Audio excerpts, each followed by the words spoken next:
그래서 여러분 이 책을 통해서 여러분도 소피랑 함께 생각의 여행을 같이 떠났으면 좋겠습니다. 생각의 여행, 세상의 시작에 대해서, 또 인간 존재 기원에 대해서, 그리고 나라는 존재가 또 과연 이곳에 어떻게 있게 되는가, 또 무엇 때문에 있게 되는가, 이런 것들을 같이 고민하면서 여러분들 생각의 길이 이 소피아와 함께 갔으면 좋겠습니다. 이게요, 전 세계에서 가장 많이 팔린 철학책이라는 거예요. 원래는 아이를 위해서, 청소년들을 위해서 써진 글인데 어른들이 읽어서 베스트셀러가 됐다고 합니다. 여러분들에게 꼭 권하는 책이고요. 어차피 여러분들 읽게 될 겁니다. 그리고 다음 주에는 더 많은 분량을 주고 더 많이 읽도록 해야 되겠어요. 여러분, 그 한 학생이 저에게 또 이 한글을 이해하려고 유일 드란트의 철학 이야기 플라톤 편, 그리스의 상황에 대해서 설명하는 부분, 지리적인 것, 또 역사적인 부분 설명하는데 참 한 문단을 이해하는데 여러 단을 찾아가면서 어렵게 이해하는 것 같았어요. 사실 지금 제가 봐도 어려운 글들입니다. 어려운 글들인 거 많고, 그리고 저한테도 어려운데, 나한테도 어려운데 여러분한테는 얼마나 어려웠을까. 그래서 여러분들한테 도전이 됐을 거고요. 그러나 또 다른 책보다 읽기 쉬운 이런 책들을 통해서 여러분 좀 편하게 또 공부하고 한국말도 익히면서 또 생각에 관한 또 이런 고민들도 같이 해갔으면 좋겠습니다. 자, 숙제 이렇게 하고요. 제가 이제 본격적으로 우리가 아까 보았던 고대 그리스에서 세 명의 철학자가 나옵니다. 이게 고대 그리스를 철학 시간에 가장 먼저 배우는 이유가 이겁니다. 그리스가 철학과 과학의 시작이었고 또 정치의 시작이라고 했지만 또 이 세 사람이야말로 바로 모든 학문의 시작을 제시하고 있습니다. 소크라테스, 플라톤, 아리스토텔레스. 다시 한번 읽어볼게요. 한국말 표현입니다. 소크라테스, 플라토, 아리스토텔레스. 영어로 하면 사크라티스, 플레이토, 애리스토틀 이렇게 되거든요. 플라톤은 소크라테스의 제자이고요. 또 아리스토텔레스는 플라톤의 제자입니다. 서로 영향을 주고 또 새롭게 발전시켜 나가는 큰 별들, 위대한 철학자들입니다. 여러분들의 책들을 통해서 보게 될 건데요. 이들의 글들을 직접 읽을 수 있는 기회가 있을 겁니다. 먼저 첫 번째, 여러분 숙제에 낸 이 소크라테스 보면 참 그에 관련된 석상이 남아 있어요. 석상, 돌로 그 얼굴, 가슴 위에 얼굴을 조각해 놓은 게 있는데 그리스 사람치고 참 생긴 거는 펑퍼짐하고 동그랗고 또 이 큰 주먹코에 잘생긴 사람은 아니에요. 그러나 그의 이 두뇌에 담긴 생각의 폭고와 방법은 당시 많은 젊은이들에게 큰 영향을 끼쳤고 그 중에 또 한 사람이 플라톤이에요. 그가 한 말, True wisdom comes to each of us when we realize how little we understand about life, ourselves, and the world around us. 제가 한국말로 번역해 볼까요? True wisdom. 진짜 지혜는 어디서 오느냐는 건데요. 어디서 오느냐? 우리가 이해하고 있는 것이, 우리 자신에 대해서 또 삶에 대해서 세계에 대해서 이해하고 있는 것이 얼마나 적은가를 알게 될 때, 그때 참다운 지혜가 온다는 거예요. 또 다른 표현은 이렇게 하죠. The only true wisdom is in knowing you know nothing. 당신이 아무것도 모른다는 것을 아는 것이 참다운 지혜이다.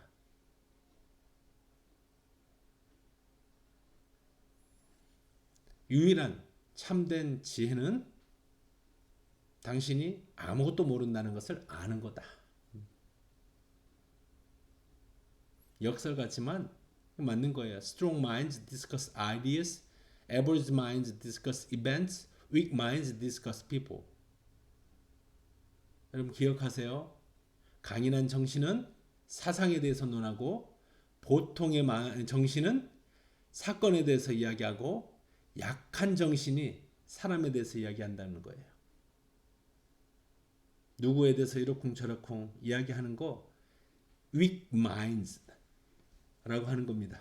연약한 정신이 사람에 대해서 이야기하고 그러나 강한 정신은 사상에 대해서 생각에 대해서 또 철학에 대해서 논할 수 있다는 겁니다. 동의가 되나요? 사실 소크라테스의 철학이 이 유명한 말 한 문장에 뭐 담길 수 있겠습니까? 그렇지만 여러분에게 맛보기로 보내주는 겁니다. 플라톤이야말로 소크라테스의 제자로 소크라테의 삶과 또 그의 생각을 가장 잘 우리가 알 수 있도록 글로 남긴 사람이에요. 소크라테스가 직접 쓴 글이 없고 그 제자들이 쓴 글을 통해서 소크라테스가 어떤지 알게 되거든요.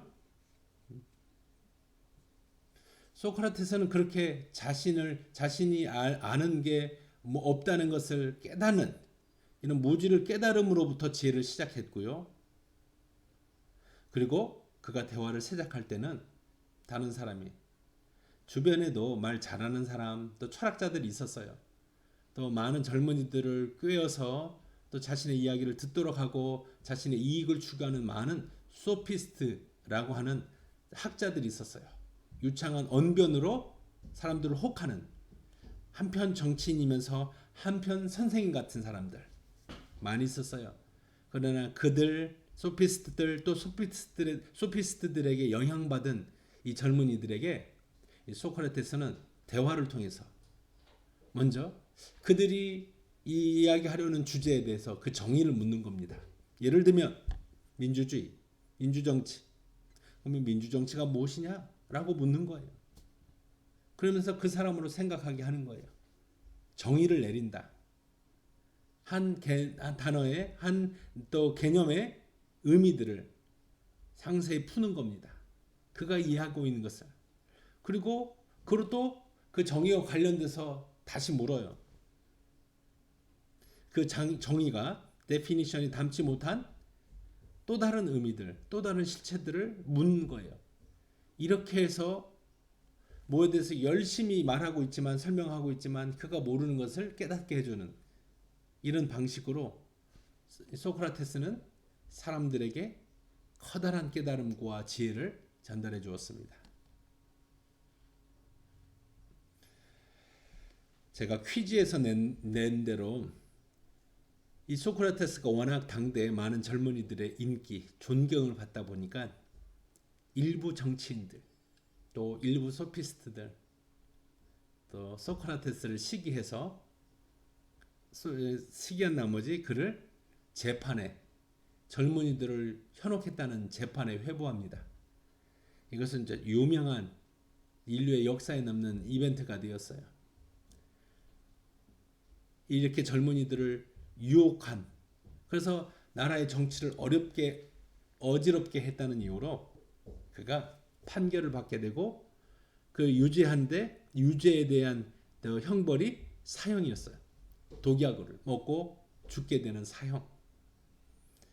당대에 유능하고 지혜로웠고 그리고 가장 현명했고 많은 젊은이들을 깨우쳤던 이 위대한 철학자는 이렇게 독약을 마시고 그의 운명을 맞게 되는데요.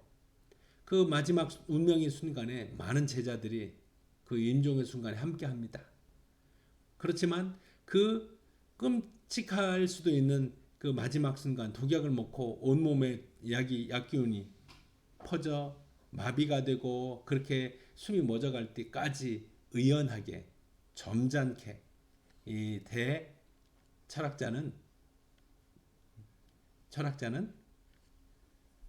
점잖게 자신의 죽음을 담담히 맞아들입니다.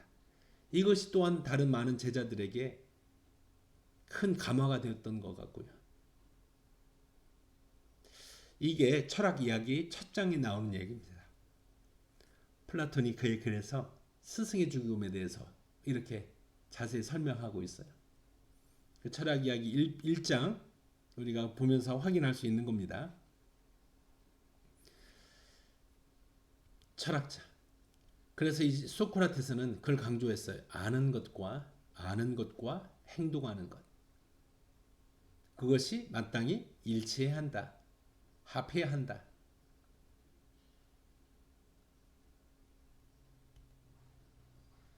우리가 여러 가지 것들을 추구하고 또 알아가고 깨닫게 되고 그런데 그것이 말과 그리고 생각하는가 하는 것이 일치해야 되고요. 또 그 생각하는 것이 표현된 말은 그의 행동과 삶과 또 동일해야 한다는 겁니다. 당시 많은 소피스트들이 또 유창하게 젊은이들이 들을 만한 이야기들, 유행하는 이야기들, 이슈들 많이 이야기합니다. 그렇게 떠들어대지만 또 정작 그들의 삶은 젊은이들에게 본이 될 만한 것이 되지 못해요. 그렇게 유창한 웅변으로 사람들의 관심을 받고 또 금전적인 이익을 얻고 마치 그것이 목적인 것처럼 그들의 삶은 젊은이들에게 전혀 본이 되지 못해요. 그것들을 소크라테스는 안타까워하면서 그들의 삶도 사실 소크라테스가 직업이 있었던 거 아니고요. 그도 가족이 있었지만 또 가족에게 또 넉넉하게 또 물질을 지원해주는 가족의 생계를 책임지는 책임 있는 가장은 아니었어요. 그러나 그의 그 수많은 또 깊은 사상들을 또 많은 젊은이들에게 전해주면서 또 그들로부터 풍족하진 않지만 그의 가정이 꾸려갈 수 있었고 또 어려운 중에서도 이 철학자는 바로 바른 삶을 미덕을 쫓는 벌추를 쫓는 삶을 통해서 철학자는 큰 인류의 역사에 또 발자취를 남기게 됩니다.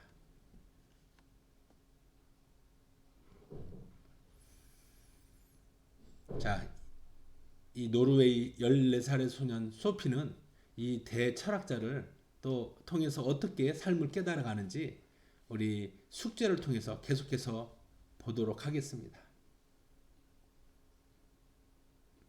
여러분, 제가 지난주에 보내준 그리스 역사와 문화 이 유튜브 동영상 많은 내용을 다루고 있지만 여러분들 다시 한번 거듭거듭 또 반복해서 보기를 원하고요. 그리고 제가 퀴즈 문제를 내면 그걸 가이드라인으로 삼아서 어떤 내용을 알아야 되는가, 어떤 내용을 주의해서 들어야 되는가 그렇게 여러분 다시 한번 또 이 그리스 역사와 문화라는 유튜브 동영상 1, 2로 되어 있고요. 또 같은 노마드라는 유튜브명을 쓰시는 분이 쓴 올림푸스의 12신들 그리스 문화에 수많은 신들이 있잖아요. 수많은 신들이 있는데 잘 정리해 줍니다. 다 한 아버지에게서 난 형제들이고요. 형제 자매들이에요. 그들이 각각 다른 세상의 영역들을 다스리고 또 인류의 또 다른 분야들을 또 관장하는 신들이 되는데 과연 이 신들의 이름이 무엇이고 또 그들의 별명이 무엇이고 그들의 또 특징들이 무엇인지 이 동영상을 통해서 또 여러분 직접 인터넷을 검색해보고 또 책을 보고서 그렇게 올림푸스의 12신들 적어도 12신은 여러분이 또 이름을 알고 친숙해지고 그리고 들어갔으면 좋겠습니다. 그리스의 철학은요 신학이라고 하는 이 아래서 나온 병아리예요. 그래서 이 달걀을 알아야만 여기서 나오는 병아리를 우리가 잘 이해할 수 있는 겁니다. 나중에 이 병아리는 커서 서양 철학이라고 하는 엄청난 유산과 전통을 만들어내는데 그것을 담았던 그리스 문화, 특별히 그 안에 신화가 어떤 의미가 있는지 여러분들 숙제를 통해서 잘 알아가기를 원합니다. 아마 금요일 날 다음 수업은요, 바로 그 신화를 다루는 내용이 대부분이 될 겁니다. 신화. 지금 종교 시간도 아니고 철학 시간인데 신화는 종교이면서 또한 이게 그들의 삶이고 문화인 거예요. 그 차원에서 접근하는 거예요. 종교 이야기 하는 거 아닙니다. 절대로 또 걱정하지 말고요. 사실 여러분들도 여러분이 종교가 여러분의 삶의 많은 부분을 차지하고 있잖아요. 그러나 종교가 여러분의 전부가 아니듯이 저에게도 여러분이 볼 때 종교가 전부가 아니듯이 그리스 문화를 이해하는데 그들의 종교와 같은 이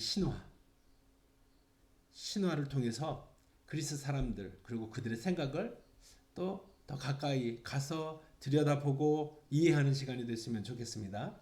그리고 또 신화를 통해서 여러분이 많은 영어와 관련된 서양 문화와 관련된 지식들을 얻게 될 거예요.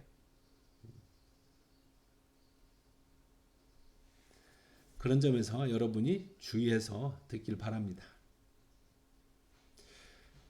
지금 이제 강의를 마치도록 하겠는데요. 마치고 나면 여러분이 개인적으로 제가 녹화해서 올리는 유튜브 동영상 또 링크로 알려주는 그리스 역사와 문화라는 동영상 올림푸스의 12신들 그리고 소피의 세계 이 책들 여러분들 또 숙제로 또 퀴즈로 준비하는 차원에서 혼자서 공부하는 시간을 가졌으면 좋겠습니다. 이런 것들이 혼자서 공부하는 것들이 그래서 여러분들이 알게 되는 것들이 이제 앞으로 모든 학문들을 공부하는 밑받침, 어휘력이 될 겁니다. 꼭 기억하고요. 이상으로 수업을 마치도록 하겠습니다. 카톡을 통해서 올라오는 수업 자료들, 또 읽을 자료, 숙제, 퀴즈 꼭 또 챙기고요. 그리고 여러분들 또 숙제를 그리고 퀴즈를 제출할 때는 개인 톡으로 주세요. 이 카톡방에 말고 개인 톡으로 줘서 꼭 숙제 확인할 수 있도록 이상으로 수업을 마치도록 하겠습니다. 수고하셨습니다.